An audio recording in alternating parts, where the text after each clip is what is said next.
तो भाई big boss के घर में शहबाज बादशाह खुलेआम घर वालों को चुनौती दे रहे हैं और कह रहे हैं कि अभी तो आप लोगों ने ट्रेलर देखा है, असली पिक्चर तो अभी बाकी है। अब भाई ये बंदा और क्या पिक्चर दिखाएगा, इसने सब कुछ तो ऑलरेडी दिखा दिया। हंसा ये देता है लोगों को। मृदुल के साथ में गाली गलौच इसने कर ली, गंदी गंदी माँ बहन की गालियां दे दी, लड़ाई कर ली। अभिषेक बजाज के साथ में गाली गलौच ज़्यादा हो गई, उसके साथ में मारपीट तक हुई बताए। और यहाँ तक कि बिग बॉस ने पूरे सीजन के लिए बंदे को नॉमिनेट कर रखा है, हालांकि अभिषेक को भी कर रखा है क्योंकि गलती दोनों की थी। लेकिन इसके बावजूद इस बंदे का जो जोश है वो अभी तक खत्म नहीं हुआ है। अभी भी वो नीलम के साथ में बैठकर यही कह रहा है कि इन लोगों को लगता है कि मैं यहाँ पर जोकर बनकर लोगों को हंसाने आया हूँ। लेकिन ऐसा नहीं है। अभी अगर ये लोग मेरे पे और चढ़ेंगे तो मैं इनको बताऊंगा कि शहबाज बादशाह क्या चीज़ है। मैं जितना हंसा सकता हूँ उतना रुला भी सकता हूँ। ये सारी बातें शहबाज बादशाह इस समय नीलम को कह रहे हैं लाइव चैनल में। दरअसल यहाँ पर बातें शुरू हुई थी कुनिका को लेकर। नीलम जो है वो कह रही थी कि यार मेरे को रात को ना कुनिका मैम पे बहुत दया आई, मेरे को आंसू आ गए थे क्योंकि सब लोग उसको जाके टारगेट करते हैं, सब लोग उस पे जाकर चढ़ गए थे। अब अकेली औरत पे ऐसे सब लोग जो है चढ़ेंगे तो दया तो आएगी। मेरे को दया से आ गई थी, कुनिका के लिए बहुत बुरा लग रहा था।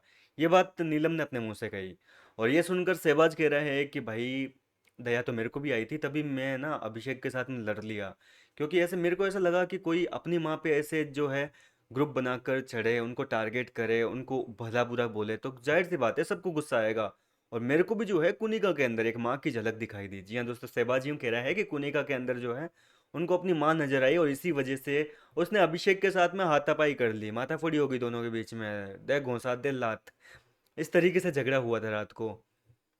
लेकिन यहाँ पर जो है इसने क्लियरली कह दिया है शहबाज ने कि देखो मृदुल के साथ में मेरा झगड़ा हुआ था तो उस टाइम मेरे मन में ये ख्याल आया था कि यार वो तो बच्चा है अभी, 24-25 साल का है, उससे क्या लड़ूं, अच्छा थोड़ी ना लगता है। लेकिन मैंने उस दिन घर वालों को चैलेंज कर दिया था कि अगर कोई बराबरी वाला आएगा उस दिन मैं बताऊंगा कि शहबाज बादशाह क्या चीज़ है। कल अभिषेक आया तो मैंने उसकी फाड़ के रख दी। जी हाँ दोस्तों, यहाँ पर शहबाज कह रहा है कि अभिषेक बजाज की जो है शहबाज बादशाह से फट गई है, वो डर गया है। और अभी भी शहबाज कह रहा है कि आगे तो और देखो मैं क्या क्या करता हूँ, अगर कोई आएगा ना मेरे पे ऐसे चढ़ने के लिए तो फिर इनको बताएगा कि शहबाज बादशाह क्या चीज़ है। खैर इस बंदे ने सब कुछ तो ऑलरेडी बता दिया है, क्या कुछ बाकी रह गया भैया, बंदा पूरा सीजन के लिए नॉमिनेट हो चुका है, लड़ाइयाँ वड़ाइयाँ कर ली। अब और क्या दिखाना बाकी रह गया। हो सकता है कि सीजन 13 में ये जो 10 दिन बिताकर आया था, सीजन 13 इसने काफ़ी अच्छा देखा हुआ है। और उसमें सिद्धार्थ और आसिम के जो झगड़े होते थे उसके सामने तो खैर इस सीजन में कुछ भी नहीं हो रहे हैं। और हो सकता है कि शहबाज बादशाह वो सीजन 13 वाले जो झगड़े हैं वो यहाँ पर रिक्रिएट कर दें। आपका क्या है कहना शहबाज की इन सारी बातों पर, इन खोखली धमकियों पर? अपनी राय मुझे कमेंट करके ज़रूर बताइए। मैं मिलता हूँ आपसे नेक्स्ट वीडियो में।